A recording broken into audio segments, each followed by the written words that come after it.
minds that plot destruction, sorcerer of death's construction. Just give me the song, I can hardly hear you. In the fields of bodies burning, as the war machine keeps turning, death and hatred to mankind,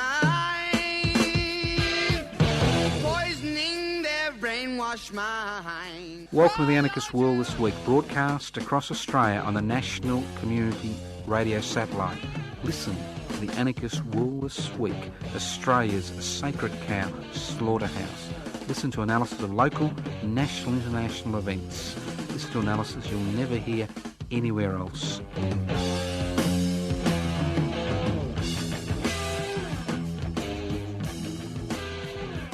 Welcome to this special edition of Anarchist World This Week. Why is it special?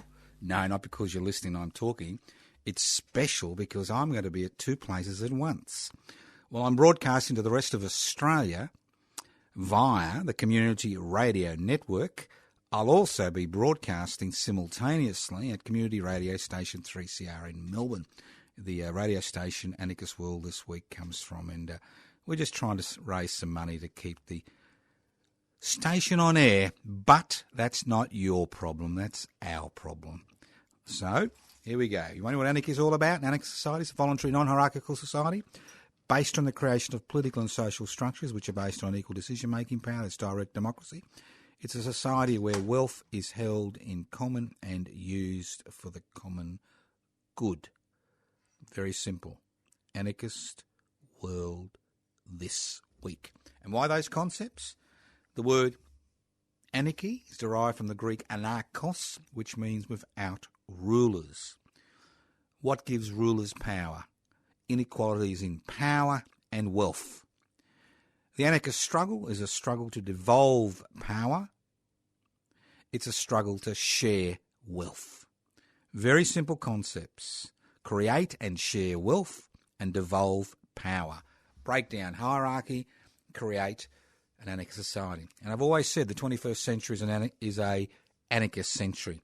And why is it an anarchist century? Faced with the problems we're faced with globally, faced with the four horsemen of the apocalypse, or the 21st century apocalypse, increasing population growth, finite resources, a world economy dominated by an economic system based on the creation of ever-increasing profits, irrespective of the human, social and environmental costs, and living on a planet with finite resources, we have issues, we have problems. And the best way to address those problems is not by giving more and more and more power to the few, but giving power to the many and using our collective resources, our collective intellect, our collective being to address these critical problems. And living in 21st century Australia, it really brings tears to your eye when you see the mundane, trivial little people that run this country. Not just the parliamentary puppets, but that small section of society that owns the means of production, distribution, exchange and communication, who have one purpose in mind. They have one goal. They have one mantra. They have one chant: to create ever-increasing profits for that small section of society that owns the means of production, distribution, exchange and communication. They have no responsibility, national responsibilities. They have no responsibilities to the environment. They have no responsibility to Parliament. They have no responsibility to anybody else except themselves. And 21st century world is a world where the few dominate the many, intellectually, physically, emotionally, environmentally, economically. Just look around you. Just look around you, as if we were put on this planet to serve them. You know who they are. You know who they are in 21st century Australia. I don't pretend to be a genius. I'm sure people who listen to me aren't geniuses. We're ordinary people But we understand that we live in extraordinary times. We have been through a revolution, a 40-year revolution based on 4 principles which we speak about on this program ad nauseum. Deregulation, fancy word for saying, let's remove all those rules and regulations which have been enacted by Parliament over the decades to protect ordinary people's interests and let the corporate sector do what they like. And we see what happens when we have deregulation. Then we have privatisation. That's basically giving up assets which have been created by the blood, sweat and tears of generations of Australians to the private sector at a bargain basement price. And to make matters worse, the federal government gives state governments a 15% bonus if they privatise a public asset. Criminal behaviour. Then we have, globalisation. I mean, I believe in a world without borders, but they believe in a world without borders only for the corporate sector, only for transnational corporations, only for international finance.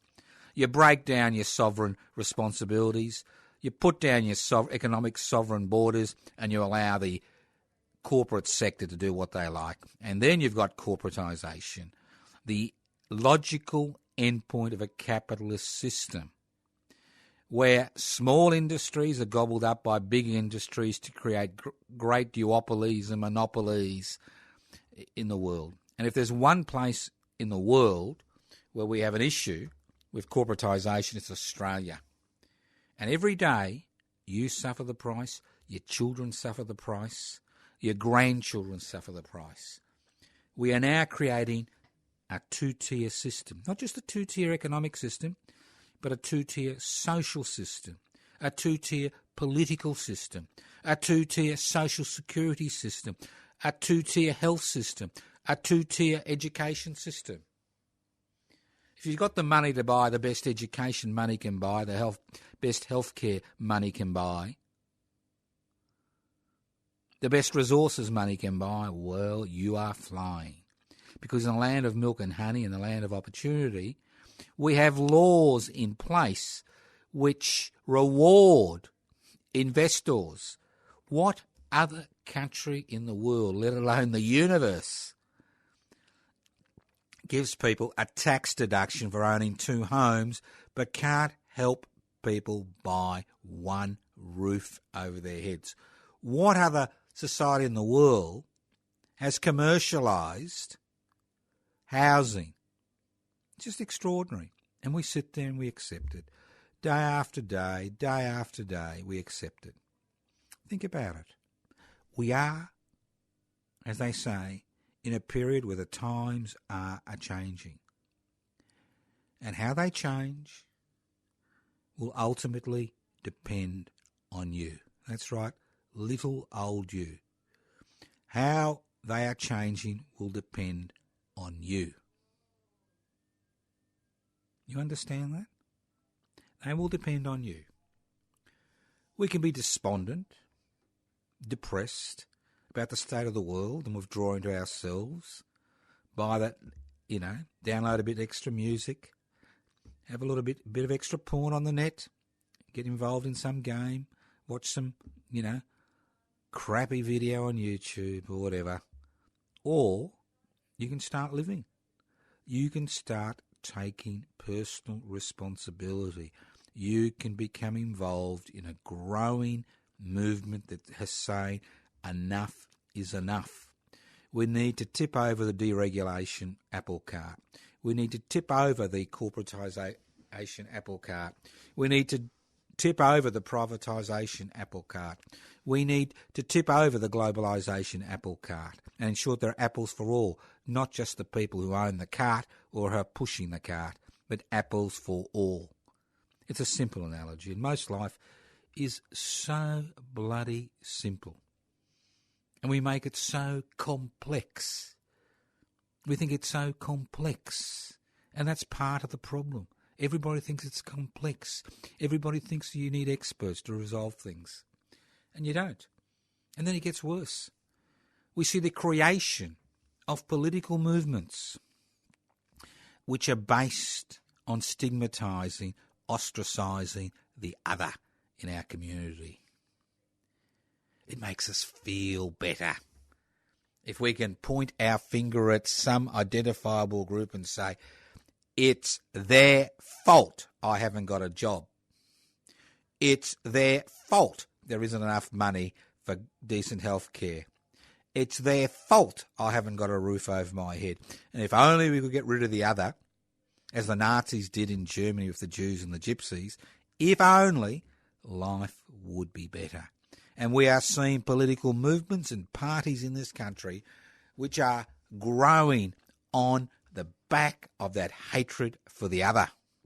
Whether it's this nation's First Nation people, Aboriginal and Torres Strait Islanders, whether it's immigrants, whether it's refugees, and the list goes on and on. The other. But at the same time, we are seeing a growing social, political and environmental movement that says the key to the solution to our issues we face as a community, we face as a sovereign nation, is not the other. The key to breaking down the two-tier health system, to breaking down the two-tier education system, to breaking down these divisions in society is to identify who profits, who pulls the parliamentary strings, who are the parliamentary puppet masters. You don't have to look far. It's very simple. Have you ever wondered why there's never any legislative attempt to ensure the rich and powerful pay their fair share of tax? Have you wondered why the whole discussion we have constantly in this country is about terrorism or crime? Have you wondered why it's the negative news stories which have such a capture our imagination? Not mine and yours, but the imagination of our fellow citizens and residents. Have you wondered why it's important that our political masters create this climate of fear? A climate of fear. When you compare how peaceful Australia is to the rest of the bloody world, you begin to understand that this climate of fear is politically generated in order to push people into a specific political direction. More laws, harsher sentences, throw away the key, extraordinary stuff. Remove rights and liberties, common law rights and liberties we've been, taken for granted for so long to protect us, not from the state, but from terrorism. Obviously, political terrorism is an issue. But it's not the issue it's made out to be in Australia. It's not that much of an issue. Obviously, if you're caught up in it, it is an issue.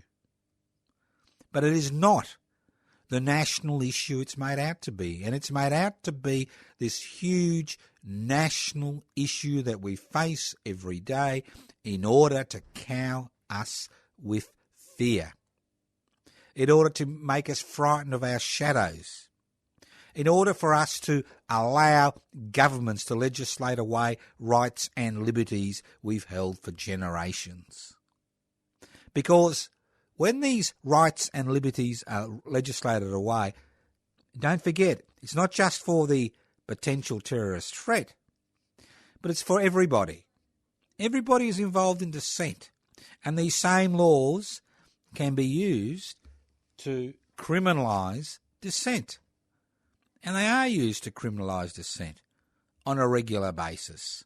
And we will see as more and more these laws are enacted, the more difficult it will be to be involved in dissent. For example, If you're involved in a simple occupation, you can be jailed for up to 25 years. If you're involved in an organisation which the government doesn't like, the Attorney General can close you down. Anybody who supports that organisation after it's closed down can be jailed for up to 25 years. I'm not making this up. This is the law. And Australia is particularly vulnerable to this mass hysteria because in Australia, the Constitution does not protect the individual. There is no arbitrary protection of the individual against the state. There is nothing in our constitutional arrangements which protects you. The government of the day giveth, and the government of the day taketh away. And we see them removing what are described as common law rights and liberties because these common law rights and liberties are not enshrined in the Australian Constitution. And that means any government at any time, which is a majority in both houses of Parliament, can remove these common law rights and liberties. And if you think I'm making this up, look at a few recent High Court cases. The Australian High Court can only find an implied right to free speech in the Australian Constitution. There is no right to free speech in the Australian Constitution. There is an implied right which is limited to political campaigns within an election period. There is no implied right in the Australian Constitution for workers to be able to withdraw their labour. That's why there is legislation in place which makes it illegal. It makes an offence punishable by huge fines and a jail sentences if workers remove their labour outside a defined enterprise bargaining agreement period. So there is no right to free speech. There is no right to withdraw in your labour. There is no right to a social security system in the Australian Constitution. There is no right to decent health care. There is no right to having a roof over your head. There's no right to a public education.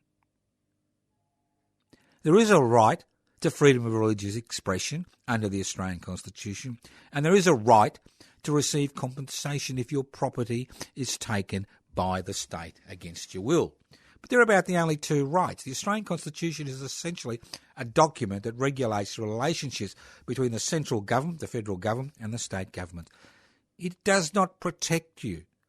It's a little bit like going out in the rain with a tissue cloak. That's what the Australian Constitution is. It's a tissue cloak. A few raindrops and it falls off your body. It provides no protection for the individual and for groups from the arbitrary exercise of state power. And that's why you see people like the Attorney General, Mr Dutton, future Prime Minister of this country, if he can roll Mr Turnbull, and if you look at the Murdoch media, they have been gunning for Turnbull and they've been pushing their little boy, Mr Dutton, Peter Dutton, as the heir apparent. I mean, Tony, well, he's damaged goods. Forget about Tony. He's finished. He's Lazarus without a triple bypass. He's gone. His God's no longer looking after him. But Peter's the boy. Look at him. He's trying to get as much power as possible. Power to determine who is a citizen. That's right. Could you imagine that? Power to determine who will become a citizen will finally rest in the hands of the Immigration Minister. Extraordinary. Extraordinary. Just extraordinary stuff. And people shrug their shoulders and say, well, we need to do that to protect ourselves against terrorism. Think about it. And it gets worse. Over the last 24 hours, we've seen a concerted attack on the judiciary. Don't expect me to defend the judiciary, a capitalist judiciary. who basically makes the decisions on the laws which are being enacted by Parliament, which are basically designed to protect the interests of that small section of society that owns the means of production, distribution, exchange and communication in a variety of ways. But theoretically, there is a separation of power between the judiciary and the state. When the state becomes judge, jury and executioner, you have a dictatorship. And that's what we're seeing. We're seeing the centralisation of power away from the judiciary into the hands of the state. It is no longer a separate organisation. And if you think the three, Commonwealth ministers who've put up their hand and carried on while an appeal is going, could you imagine that? While an appeal is going by the Director of Public Prosecutions regarding a recent sentence put on a terrorist, a convicted terrorist who had a plot, to run over a police officer, cut off his head and then shoot any bystanders, right? While the Department of Public Prosecutions is appealing the original sentence, we've got three ministers, not backbenchers, three ministers of the Commonwealth government coming out and attacking the judiciary. This isn't, an accident. This is a concerted attempt by the federal government to use fear to ensure its re-election at the next federal election. And if you think the next federal election is going to be in 2019, think again. It's quite likely the next federal election will be in August, September 2018. That term bill will go early for a variety of reasons, including economic reasons. And also because he's concerned about being knifed in the back by his own party. So this concerted, opportunistic attempt to create unnecessary fear in the community has been designed to push the elderly into the hands of the coalition government at the next election. That's what it's designed for, and we'll see it over and over and over and over again. The old law and order auction. 5 years, 10 years, 15, 25, 30, life. The old law and order auction. It's a political auction. It's not an auction about protecting the community, although they use the phrases, we are here to protect the community. First and foremost, we are here to protect the community. It's not about protecting the community. It's about creating fear in order to control people. Creating fear in order to corral them down a conservative pathway. Because this Commonwealth government knows it is in deep shit. It is in deep trouble. Because it cannot put through its legislative agenda, irrespective of what you think about the crossbenchers. At least 3 or 4 of them are stymieing the government's attempt to introduce draconian changes to the social security system, draconian changes to education and healthcare in order to save money. That's the word, save money. And why do they need to save money? In a land of 24 million people living on a continent? Why do they need to save money in a resource-rich country? Why do they need to save money in the 12th largest economy on planet Earth? Why do they need to save money? And they need to save money because they continue to rely on the pay-as-you-earn taxpayer for income. I mean, we all hear about the good corporate citizens. Well, think about it. 1/3 of our good corporate citizens pay no tax. The other third pay voluntary taxation. And maybe another third, maybe small business, pay a little bit of tax because they can't afford the smart accountants to get them out of the responsibility of paying tax. And if you think I'm kidding, and that's why there's never enough money. There's never enough money for social security. There's never enough money for public education. But there is public money for private education. There's never enough money for public health. But there is $5 or $6 billion every year of public money which goes into the private health insurance industry. Right? So these things happen consistently over time. They happen consistently over time. There's never enough money for everybody else because corporate Australia pays voluntary taxation. That's what they do. They pay voluntary taxation. They don't do anything else. They just pay voluntary taxation. Extraordinary, isn't it? Extraordinary. When you think about it, extraordinary. That we allow this state of affairs to go. Now, what has 40 years of deregulation, privatisation, globalisation and corporatisation brought you? Higher prices, greater monopolies and duopolies, less parliamentary control over the economy, no wage rises for years, squeeze on social security benefits, the destruction of the social elevator which allowed children to actually leave the situation they found themselves in through education,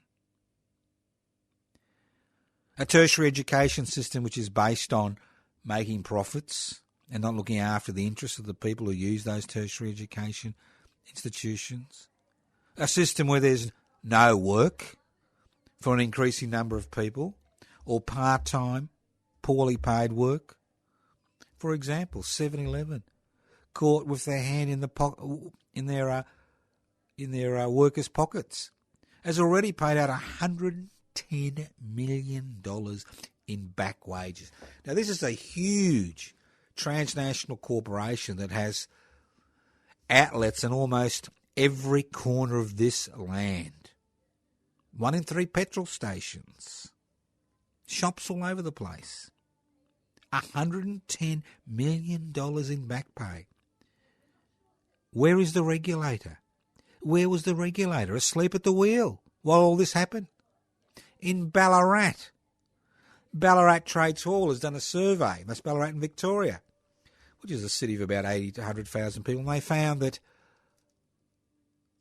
under 21s, only 40% were receiving award wages. And these aren't fly-by-night, bodgy type of enterprises, but real enterprises. Real enterprises. Big businesses. Medium-sized businesses. It's become a joke. Legislation has become a joke in terms of protecting people's rights. It is a joke. Listen to this special edition of the Anarchist World This Week, broadcast across Australia via the Community Radio Network. My name is Dr Toscano. I'm hosting today's program. This is a special edition because I'm doing 2 programs simultaneously. Well, I've pre-recorded this the night before, so I may not be 100% up to what's happening in the world today. But at the same time that this show is going around, this program is going around Australia, in Melbourne town, the home of Community Radio 3CR. I'm involved in the yearly radiothon, trying to raise over $10,000 in an hour to keep 3CR on air, one of the most radical community radio stations and self-managed community radio stations in this country. So, but at the same time, I value all the listeners via the Community Radio Network in every state and territory in this country, because it's people like you that are going to make changes. You're going to make real changes because it's people like you who've had enough, who want change. Now, how can you do it? Obviously, you can do it by protests and strikes, and the list goes on and on. But ever thought of joining public interests before corporate interests? Have you ever thought of joining public interest before corporate interests? As I said before, there will be a federal election 1 year early in August, September 2018, because the government is already trying to massage the message in such a way as to create the conditions for an early elections which they think they may win, because they know that if they wait the full 3-year period, they haven't got a hope in Hades, a hope in hell, snowflake's chance in hell of winning the next federal election, because things they are changing. So they've decided to go on a Trump expedition, a Groper expedition, President Groper expedition. They've decided to create fear in the community when that fear isn't required. They've decided to attack the courts. They don't attack the media in this country because the media has always been friendly. The corporate-owned media, not just the government-gelded ABC, but like corporate-owned media, especially the Murdoch empire, has always been very friendly to the Liberal National Party. And currently, we are seeing, as I said before, the corporate-owned media trying very, very, very, very, very hard to put up Peter Dutton as the next Prime Minister of this country. They're working very hard, hand in hand with the dinosaurs in the Liberal National Party, to put Peter in Dutton in Turnbull's place because they're concerned. And you know why they're concerned? They're concerned because their position on climate change is becoming untenable. Totally untenable. Ignore what the Groper has done with the United States of America. That's a basket case. The man is incapable of ruling, of winning a chook raffle, let alone governing the United States of America. I mean, it's buffoonery at its best. I look at the Groper and I think, wow, maybe he should be in court with Bill Cosby. Let's see what happens there, eh? I mean, Cosby's in court, Groper's President of the United States. Wonderful world we live in. Apologies to Louis Armstrong. So getting back to what I was saying, it's a position we're in. You can be, irrespective of what we think of parliamentary democracy, irrespective of what we think of the parliamentary puppet masters, the corporate sector, that small section of society that owns the means of production, distribution, exchange and communication, irrespective, there is some leeway in getting involved in parliamentary politics. Unfortunately, in this country, most of the major political parties are not up to scratch. Their policies are not up to scratch. Even the Greens, under the leadership of Mr. Di Natale, Dr. Di Natale, has gone to take in a right-wing turn. So in a situation like that, when we've got people like the Divided Nation Party under Pauline Hanson and a host of other, grouplet parties that really, really are basically apologists for conservative and reactionary politics, it's time to create a new political party. A political party like the one Bernie Sanders was talking about, or Mr. Jeremy Corbyn we've just seen in England, because the winds of change are here. And the winds of change are here because the young have been frozen out of society. The elderly, fearful, people like me, fearful, my compatriots, fearful of their own shadow, fearful of the money in their superannuation fund, fearful of the future, have battened down the hatches and are calling for, the radicals of the 60s. The radicals of the 60s and early 70s have become the conservatives and reactionaries of the 21st century, of the second decade of the 21st century. They are the reactionaries. They continue to want to pull the parliamentary strings. But the young are stirring. And they're stirring because they are no future generation. There is no future for the young under the current economic, social system we have today. What many of the young are looking at are part-time employment, lifelong unemployment. Harassment by a social security department has been turned into a cudgel against the 1 in 3 Australians who rely on social security benefits to survive. That's what we are seeing today. The young are beginning to stir because they can't even access the basic necessities of life. And those young people who don't have parents, who've got deep pockets,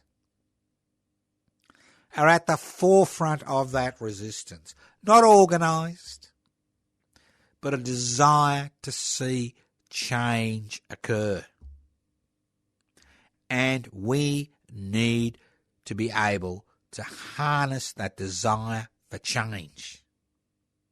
And that's why we've created public interest before corporate interests, a new political party which is for the many, not the few. Public interest before corporate interest. The many, the public. The many, the public. The many, the public. Corporate interests. The few, the few, the few. Public interest before corporate interest is based on that concept. We have over 330 members who are now on the electoral roll. We've got over 700 members, but only about 330 are on the electoral roll. We need another 220 members in the next few months so we can register public interest before corporate interest as a political party. We need those members soon because, as I said before, I can smell a federal election in the offering within 12 to 14 months from now. Anybody in the know knows that that's what the government is doing.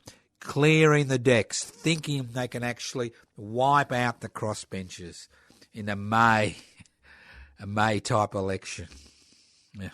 Well, there's delusional thinking everywhere. It's not just among us. I mean, they're delusional if they think they're going to win, but they're going to have a go. So we need to have a go. We need to be a registered political party. So if you think that's, what's the point? What's the point? It'll never work.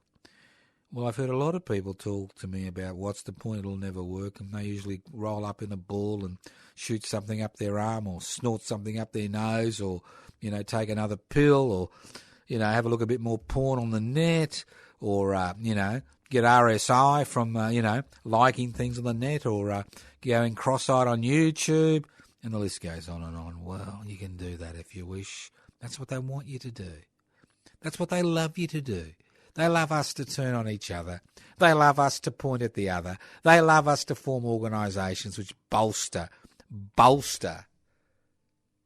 their presence in society. So I'm not talking about violence. They love violence. Violence is their bread and butter. And that's why we are seeing this campaign, this so-called campaign against the judiciary in Victoria, concerted effort by Liberal Party politicians to engender fear in the community. They love violence. If there's no violence, they will create violence. They enjoy it. It's their reason for existence. They're there to protect the community through their laws and their courts and their police and their armed forces. They love it. So what we need is mass peaceful action. We need to draw the devil, the iron glove, from the velvet glove of the state. We need to show them through our resolve and peaceful endeavours that we cannot be crushed. We cannot be stopped because we are the future. They're the past. They hang on. It's a little bit like a shipwreck. There's people who hang on to the debris and finally succumb, and those who get into the lifeboat and row away. We need to get into that lifeboat and we need to row away from the carnage, the social, political, economic carnage that we're faced with as a civilization, as a people. So I implore you to join public interest before corporate interest. Go to the website, pibci.net, pibci.net. Download the application form. Go to my personal Facebook page, Toscano, for the public. Toscano, the number for the public. See the activities I'm involved in? You can do the same. You can do the same. It just takes a little bit of imagination, a little bit of courage, a little bit of effort, and you can do the same. You can do the same. And you can do it today. You don't have to wait till tomorrow. You don't have to wait till the next paycheck. You don't have to wait till the kids are growing up. You don't have to wait till the grandkids are growing up, because then it's too late. It's always tomorrow. Tomorrow. Tomorrow. Tomorrow. Tomorrow. Tomorrow. It should be about today. So, join us. I'm Secretary for Public Interest before Corporate Interest. Download the application form. You haven't got a computer? You can always write to us at Post Office Box 20, Parkville 3052. Post Office Box 20, Parkville 3052. Haven't got a pen? Haven't got a stamp? You can always leave a message on 0439 395 489. Leave a contact address. We'll send you out an application form. It doesn't cost anything. It's simple. Fill out the bloody form. Send it back. Send you out a membership card. We'll keep you informed. You remember, we register the political party. We go out there. It's a new world. It's a new dawn. It's a new dawning. We need to build that new society based on egalitarian principles in the shell of the old, because all we have is a shell. More and more people are being left behind. Not just a little minority,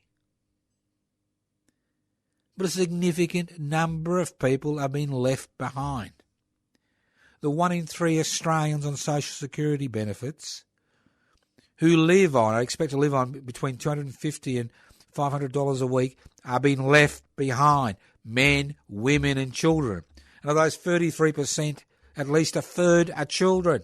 Over 1 million children live in poverty in this rich nation, because the corporate sector pays voluntary taxation, because Parliament is not willing to pass the legislation that is necessary to ensure the future of the many. That's what we're faced with on a daily basis. On a daily basis. Think about it. It doesn't take much to join. It doesn't matter if you're in Unadata or Darwin or Perth or Broome or Launceston or Byron Bay or Sydney or Brisbane or Cairns or Thursday Island or Adelaide or Gawler or Port Augusta or on King Island or Flinders Island or the Torres Strait, Stradbroke Island. It doesn't matter. Or in Canberra. It doesn't matter. Or in Darwin or Alice Springs, Tennant Creek. It doesn't matter where you are. If you want to join public interest before corporate interest, you can do it today. You don't have to wait till tomorrow. You can do it today. And why? Because then we can be a force for change. Now, I'm willing, with a little bit of assistance, to go anywhere in this country and address a public meeting which you organise regarding public interest before corporate interest. As the Secretary of Public Interest before Corporate Interest, I am willing to travel. if you organise the meeting, give us a bit of assistance with the travel costs, I will come to your town and talk about public interest before corporate interests and encourage people to join, because we need to do this now, because the time will soon lapse over. The next election, another 3 years, another 3 years, another 3 years, another 3 years. And it goes on and on ad infinitum. I'll be 66 in a few months' time. And for the last, since 1968, that's 49 years, I've been involved in radical activity in this country on many, many issues. But all the issues are surrounded about the concepts of devolving power, giving power back to the people, and redistributing wealth, finding new ways to create wealth. For example, I'll give you a simple example. Look at the current pathetic debate about climate change. Look at those pathetic people in the Liberal National Party, and my apologies to pathetic people comparing you to the Liberal National Party. Look at them. They're fighting amongst themselves to protect coal.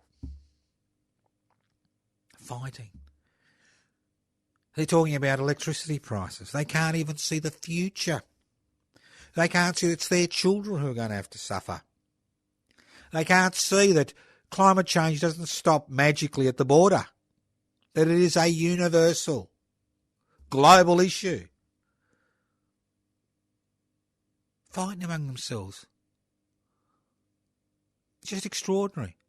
And Mr. Frankel, or Dr. Frankel, or Professor Frankel, whoever he is, his little watered-down opinions regarding the way to, even those little watered-down opinions, which still find a place for coal and gas and diesel and petrol. Even they can't even swallow that. It's just extraordinary. It's extraordinary. These are the type of people that they would sell you tickets on the last train ride to hell. These are the type of people that we're dealing with. And when you look at the Labor Party, it's the same story to a significant degree. They want change, but they don't want to bite the hand that feeds them. They want change. They don't want to bite that hand. They want to do it in an orderly fashion. Well, the time for an orderly fashion has changed.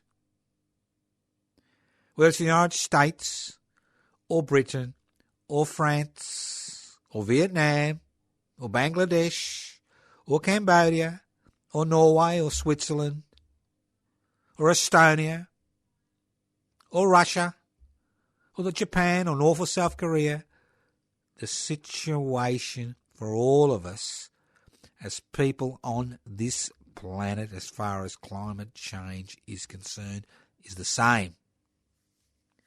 Increasing human activity, increasing greenhouse emissions, increasing temperature, increasing sea levels, increasing tropical diseases.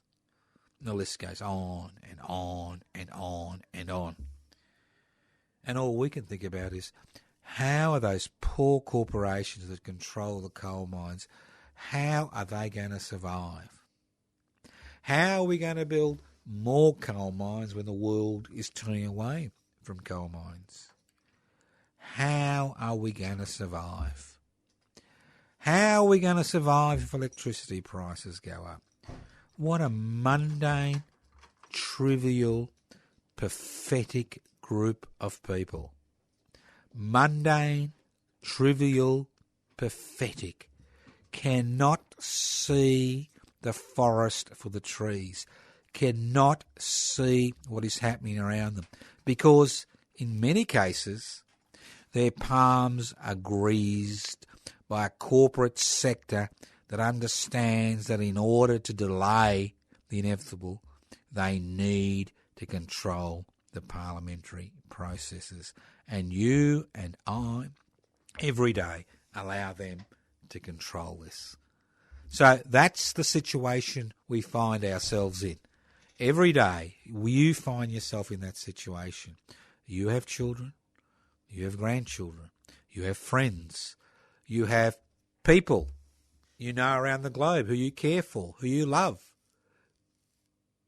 But you feel totally powerless, hopeless, fed on a diet of gloom and doom, fed on a diet of our inability to change the future, that we need to leave it in the hands of experts, that we need to leave it in the hands of the corporate sector, that we need to leave it in the hands of Parliament.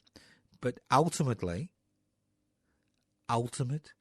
political authority rests in the hands of the people. It doesn't rest in the boardrooms in this nation. It doesn't rest in Parliament. It doesn't even rest in the state. Ultimate political authority in a democratic society rests in the hands of the people. And it's no point shooting willy-nilly, pointing the rifle at the other, thinking that if we get rid of the other, as the Nazis did, that somehow we'd create a new world. It doesn't work like that. What we need to do is we need to break down those barriers which exist, which allow individuals and corporations to usurp power and usurp the parliamentary process and use that power to promote their interests before the interests of the community as a whole. That's what public interest before corporate interest means. The many, the public, the few, corporations. It's a very simple concept. It's about devolving power. It's about changing the political processes from a parliamentary process to a direct democratic process.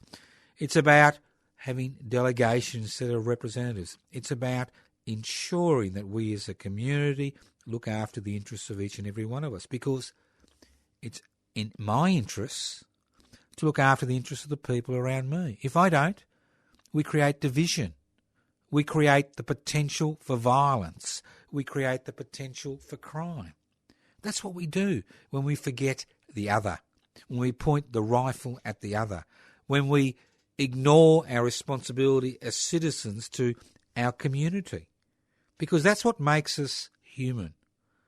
The fact that we care, not just about the people in our family group, not just about the people we have genetic links with, but we care about the people we live and work with, because we know that our future is intertwined with their future. You can have a future based on hate and violence, or a future where you interact and work together.